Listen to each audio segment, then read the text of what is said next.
Wave Behavior by Shalaisha Naurania, Class 11-1. What is wave behavior? Wave behavior is when waves encounter new mediums, barrier, or other waves. They can behave in different ways. In physics, these behaviors are described using some of the terms. What are they?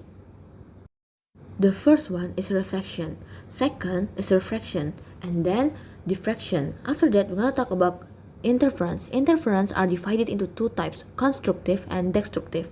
After that, the last one is Doppler effect. The first one we're gonna talk about reflection. In physics, a reflection is when a wave encounters a new medium that acts as a barrier, causing the wave to return to the original medium. We can see in this picture, the original wave comes into the barrier. After that, the barrier reflects the wave, so it becomes the reflected wave. And the reflective wave is just as same as the original wave. Let's see the experiment of reflection. This is the barriers, and then that's the original wave. After that, the barrier reflect the original wave, so that's the reflected wave. The next one is about refraction. Refraction occurs when a wave changes direction upon moving from one medium to another. Along with the change of direction, refraction also causes a change in the wavelength and the speed of the wave. Look at this picture. When the original wave comes into the medium, the wave is not as same as the original wave. The direction is different. It's not as straight as the original wave. It calls refracted wave. In Indonesia, refraction is just as same as pembiasan. Look at this experiment. When I want to put the straw into the water into the direction like this, but when I put it into the water, the direction is changed. So the straw it kind of looks like it bend, right?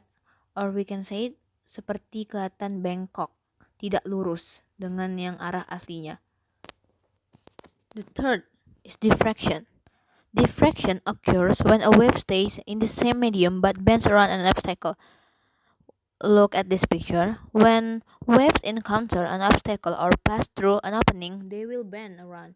We can see this small wave, yeah, because this wave is passed through the obstacle, so the wave is bent around an obstacle. Let's see the experiment of diffraction. We can look in here, guys. When the waves pass through the obstacle, the wave is bent around the obstacle. Okay, let's talk about interference. Interference is when one wave comes into contact with another wave. The interference is divided into two types. The first one is constructive. The interference of two or more waves of equal frequency and pace, leading to a new wave that is bigger than the original wave. So look at this picture. There are two waves, wave A and wave B. They both have an equal frequency and pace. And when they come into contact together, they both make the bigger wave than the original wave. Yep, that's the constructive type.